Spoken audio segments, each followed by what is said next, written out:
This channel does not promote any violent, harmful, or illegal activities. All content provided by this channel is meant for an educational purpose only.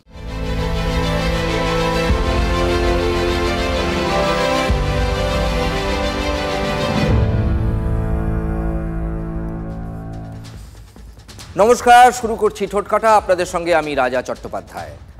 রাজনীতি কোথায় নেই বলুন তো? আমাদের বাংলায় ঝালে ঝোলে অম্বলে সবেতেই রাজনীতি।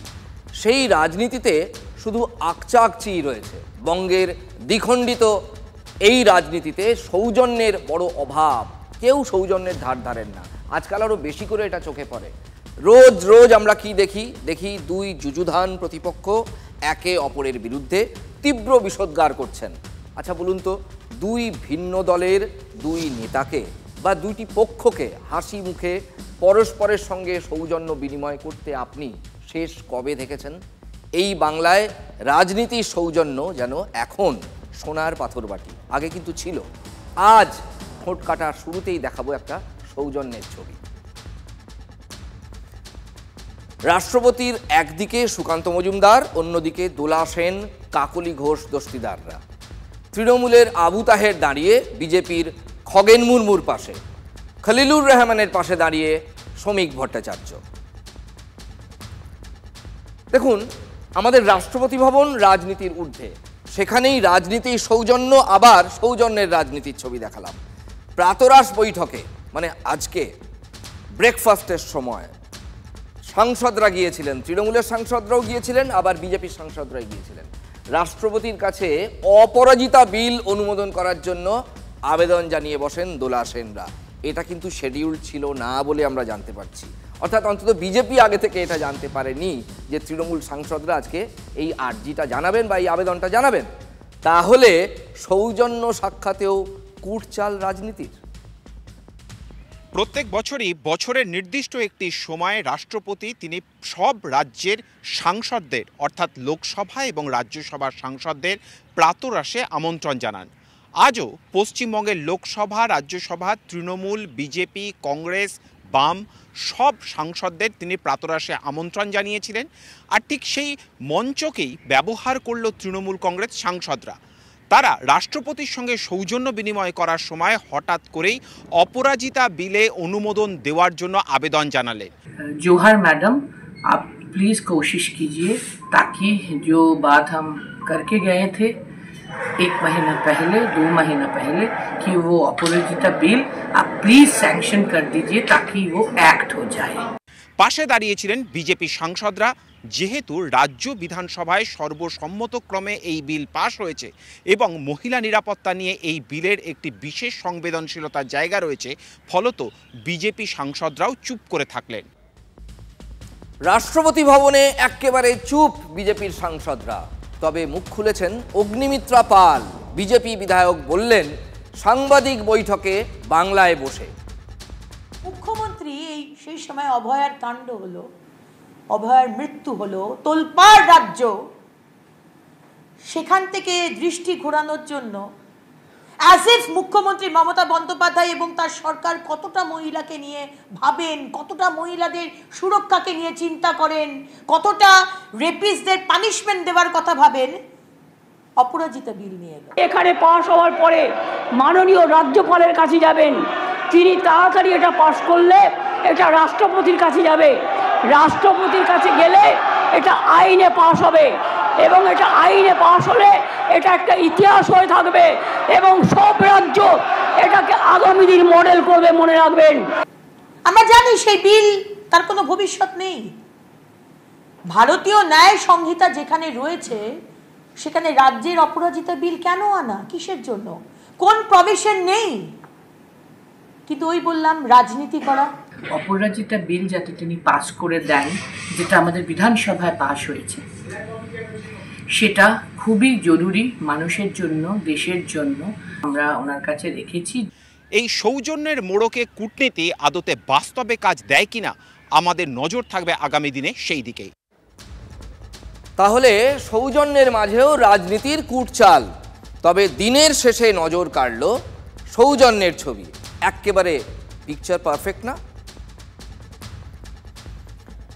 দিল্লিতে রাষ্ট্রপতি ভবনে সৌজন্যের রাজনীতি, আর বাংলায় সৌজন্য উড়িয়ে সেখানে চেনা ছবি রাজনীতির। খড়গপুরে একটি রাস্তার উদ্বোধনে গিয়েছিলেন বিজেপির প্রাক্তন রাজ্য সভাপতি দিলীপ ঘোষ। তাল কাটল সেখানে, আর কি সৌজন্যের বদলে তখন রণংদেহী পরিস্থিতি।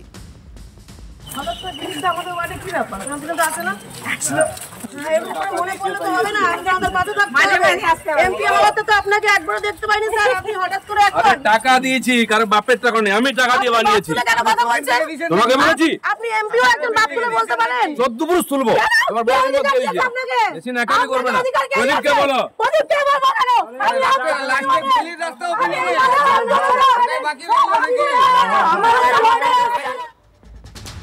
কি বুঝলেন তাহলে?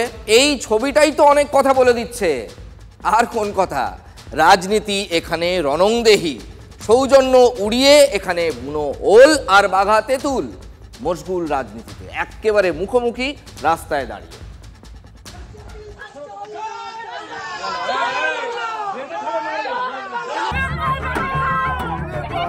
শুরুটা হয়েছিল শুরু থেকেই খড়গপুরের ভবানীপুরে রাস্তার উদ্বোধনে দিলীপ ঘোষ, আর পাল্টা স্লোগান তুলে শুরু বিক্ষোভ। তারপর টাকা দিয়েছি, কারণ বাপের টাকা নেই, আমি টাকা দিয়ে বানিয়েছি। তোমাকে বলেছি আপনি এমপিও একজন বাপ তুলে বলতে পারেন? 14 পুরুষ তুলবো। মুহূর্তে উত্তপ্ত পরিস্থিতি। আগে আগে দিলীপ ঘোষ আর পেছনে পেছনে চলল বিক্ষোভ।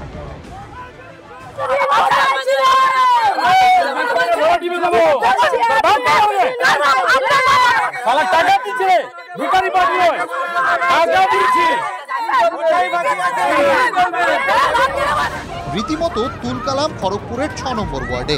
গাড়ি আটকে বিক্ষোভ, রাস্তায় বসে পড়েন বিক্ষোভকারীরা, ধাক্কা ধাক্কিও চলে। উনি মেয়েদেরকে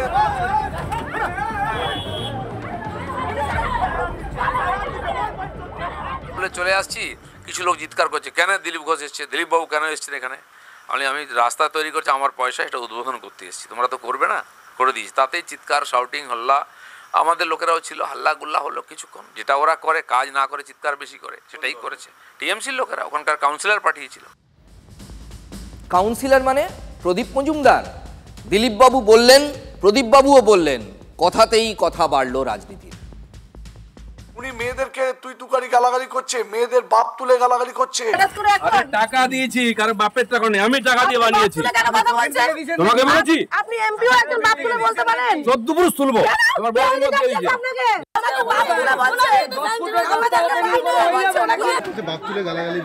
আমি বলছি আমার বাপের টাকা, কারো বাপের টাকা নেই। কার বাপ বলুক, কার বাপের টাকা?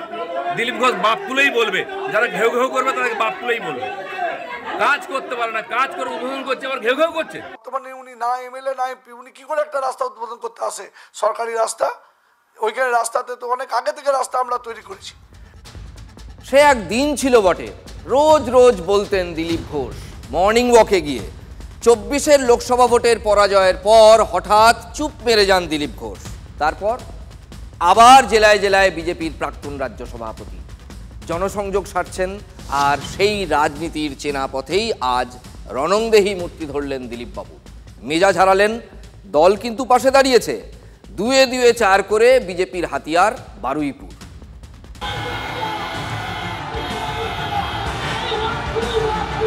তৃণমূল কংগ্রেসের পক্ষ থেকে এবং আমরা লাঠি সহ্য করেছি, গাড়িতে না থাকলে লাঠি আমার মাথায় পড়তো।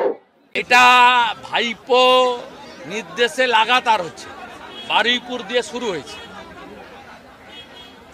বারুইপুর দিয়ে শুরু হয়েছে। তিনি বলছেন সাংসদের কাজ তিনি করেছেন, সেটা দেখতে গেছেন কিংবা উদ্বোধন করতে গেছেন। কেউ হয়তো প্রতিবাদ করেছে।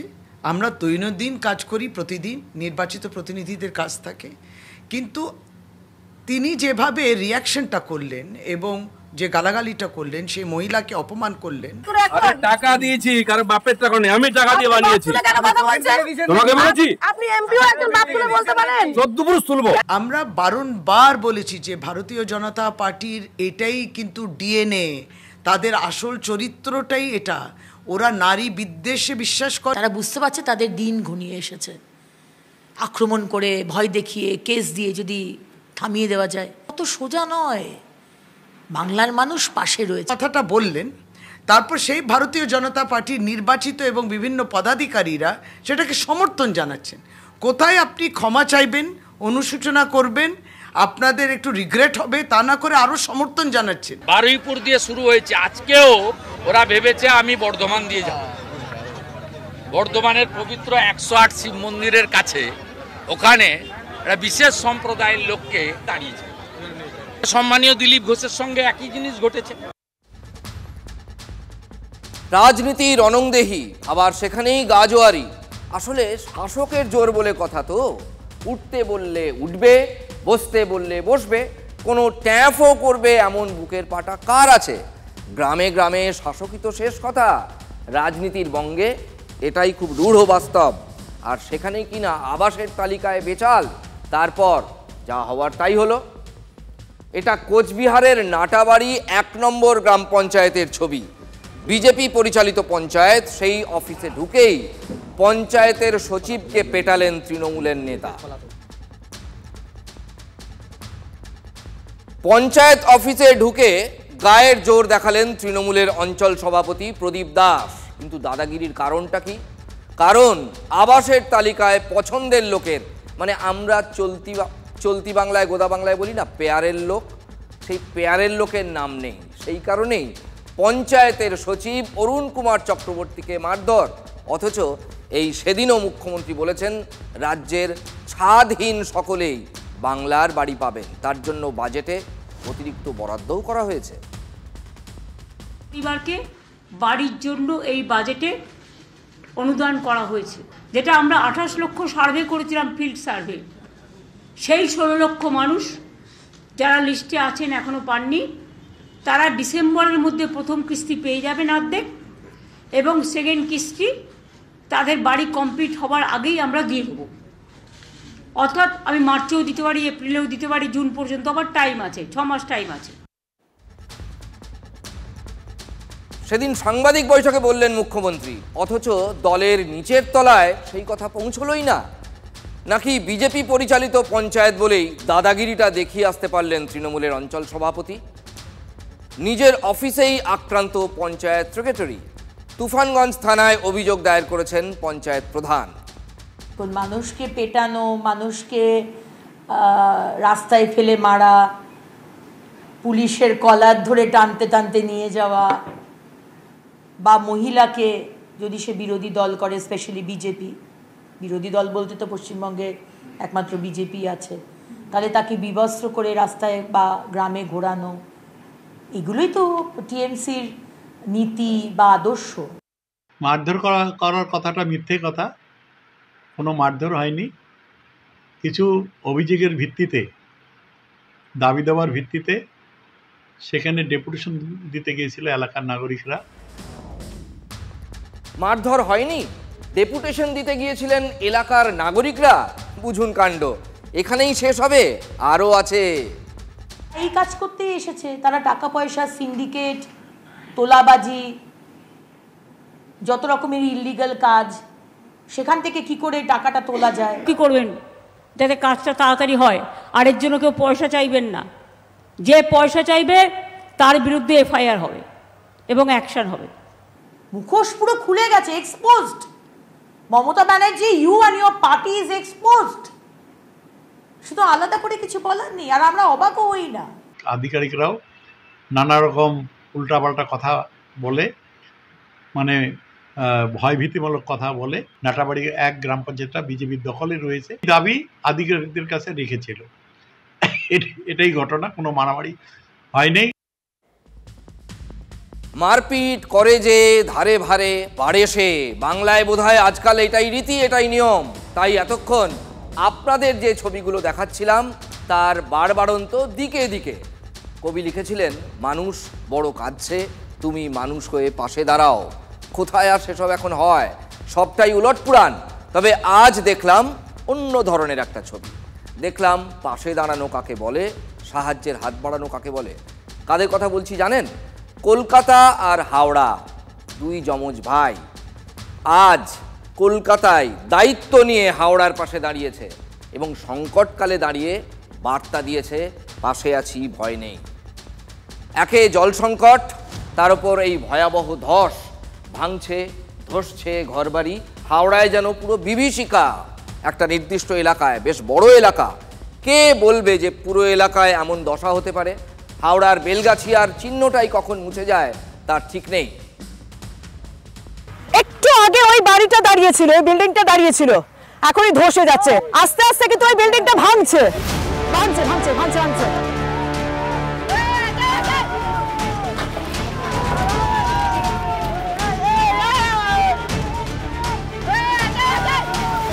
ভাঙছে ভাঙছে ভাঙছে ভাঙছে।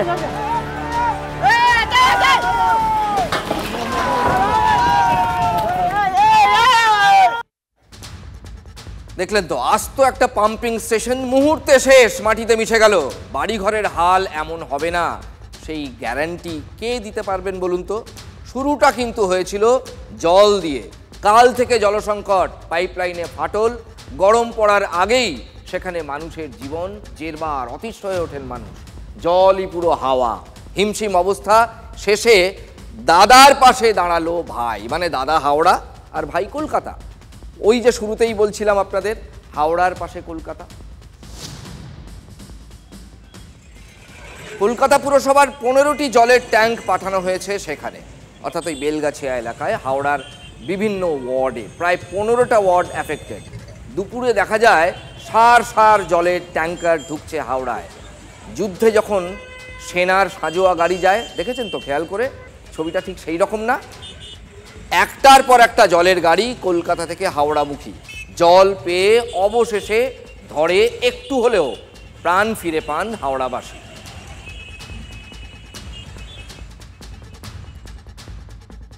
এই মুহূর্তে মানুষজন কিন্তু তারা যে দীর্ঘ জলকষ্ট, সেই জলকষ্ট থেকে কিছুটা হলেও ভোগান্তি কমবে এমনটাই মনে করা হচ্ছে। তারা কিন্তু যে যার পাত্র নিয়ে এসে তারা কিন্তু জল নিতে আরম্ভ করেছে।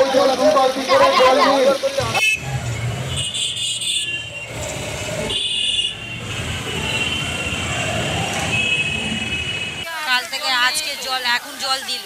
কতটা কষ্ট হচ্ছে?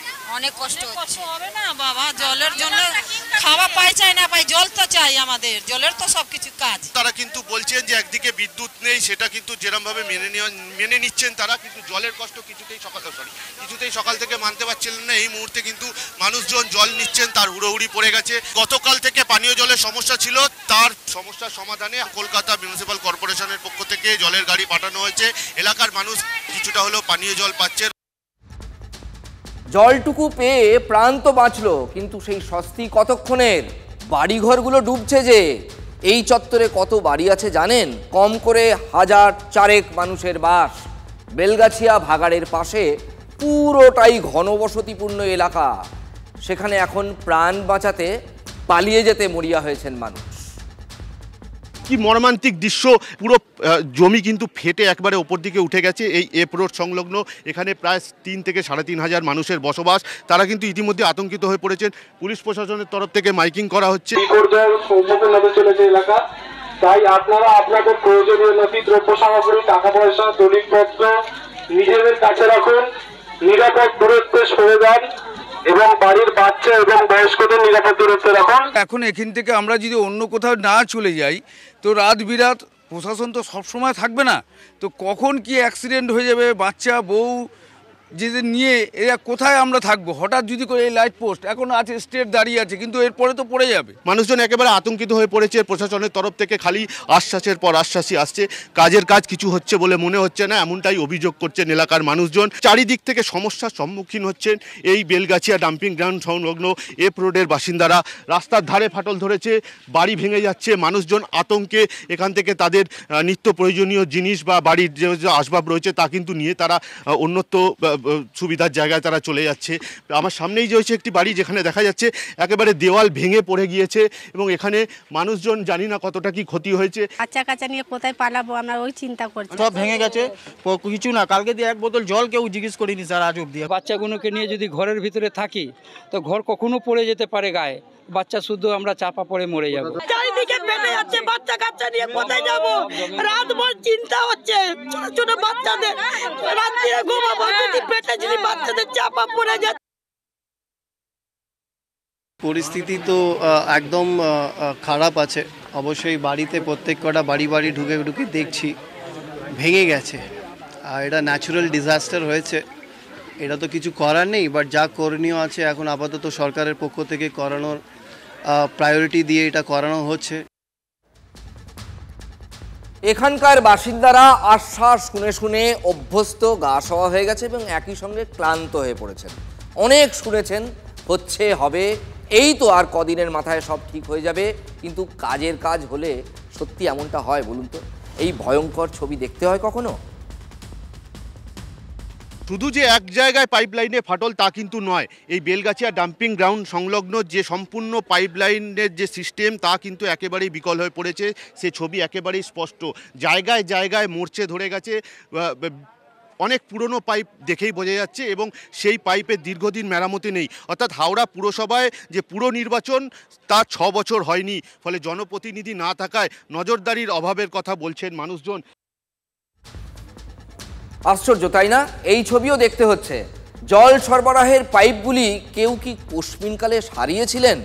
কাজ হয় এখানে? মানুষ পরিষেবা পান? দেখুন, 2013 সালে শেষবার হাওড়া পুরসভায় ভোট হয়েছিল, তারপর আর পুরভোটই হয়নি। আইনের মারপ্যাঁচ, প্রশাসক বসিয়ে কাজ চলছে। তবে সেটা কেমন কাজ তার নিদর্শন আপনাদের চোখের সামনেই রাখছি আমরা। পরিষেবা নিয়ে সমস্যা না, এটা ওইটা প্রসেসটা আটকে রয়েছে। কিন্তু ওখানে তো কমিশনার আছে, তার যদি পরিষেবা না পায় তার ডিসক্রেডিট, পরিষেবা পেলে তার এনার দায়িত্ব হচ্ছে আর একটু প্রোঅ্যাক্টিভলি কাজটা করা। মন্ত্রী মশাই যেন ভাঙলেও মচকাতে ঠিক নারাজ। দায় চাপানোর খেলা এখানেও চলছে, কিন্তু এই খেলায় হারছে কে জানেন? শুধুই আমজনতা, হাওড়ার বাসিন্দারা হারছেন। সেই খেয়াল কেউ করছেন কি? মানে রাজনীতিকরা? তাদের এখন প্রাণ নিয়ে টানাটানি, কে দেখবে? বাম জমানা শেষে যখন তৃণমূলের যুগ শুরু হয় তখন হাওড়াই হয়ে উঠেছিল প্রশাসনের প্রাণকেন্দ্র। কেন বলছি? নবান্ন সাজিয়ে গুছিয়ে তোলেন মমতা বন্দ্যোপাধ্যায়, মহাকারণের দিকে পড়ে রইল, হাওড়াতে চলে গেল মুখ্যমন্ত্রীর দফতর এবং রাজ্যের সেক্রেটারিয়েট বা সচিবালয়। কলকাতা ছেড়ে গঙ্গার পশ্চিম পারে বা বলতে পারেন হুগলি নদীর পশ্চিম পারে চলে গেল এই রাজ্যের দণ্ডমুণ্ডের কর্তার বা কর্ত্রীর অফিস। সেই হাওড়ায় এই দুরবস্থা, এটা বিশ্বাস করা যায় এতদিন পরেও? কে দেবে এই বিপত্তির জবাব? উন্নয়ন করতে ব্যস্ত টিএমসির পরিবারের উন্নয়ন। কোথায় পরিষেবা হয়েছে? কোথায় কাজ হয়েছে? সরকার কি মানুষের জন্য কাজ করেছে? সরকার তো তোলাবাজি করতে ব্যস্ত। তৃণমূল থাকলে তার সঙ্গে এইগুলো থাকবেই, সুতরাং তৃণমূলকে বিদায় না করলে এইগুলো বাংলা থেকে বিদায় হবে না। ও আশা করেও লাভ নেই, আর তাই নিয়ে কাঁদুনি গিয়েও লাভ নেই। রাজ্যের মন্ত্রীর বিধানসভা কেন্দ্রে জলের জন্য হাহাকার, আগুন জ্বালিয়ে বিক্ষোভ, রাস্তা অবরোধ। বলছি মালদার হরিশ্চন্দ্রপুরের কথা। অভিযোগ, এলাকার লোকজন বিজেপি সমর্থক হওয়ায় পিএইচইর জল পরিষেবা সেখানে পাওয়া যাচ্ছে না, অর্থাৎ পাবলিক হেলথ ইঞ্জিনিয়ারিং, জনস্বাস্থ্য কারিগরি দফতরের যে জল পরিষেবা থাকে সেটা পাওয়া যাচ্ছে না। প্রতিশ্রুতি দিলেও পিএইচইর জল সংযোগের কাজ হয়নি বলে অভিযোগ। এদিকে গরম পড়তেই জলসংকট দেখা দিয়েছে এলাকায়। জল সমস্যা মেটানোর দাবিতে রাস্তায় নামেন হরিশ্চন্দ্রপুরের মারোয়ারি পাড়ার মহিলারা। স্থানীয় রাস্তা সংস্কারের কাজ বন্ধ করে দিয়ে বিক্ষোভ দেখান তারা। মহিলাদের দাবি, আগে জল তারপর রাস্তা। প্রতিমন্ত্রী তাজমুল হোসেনের দাবি, জল নিয়ে কোনো সমস্যা হবে না, দ্রুত বাড়ি বাড়ি জল পৌঁছে যাবে।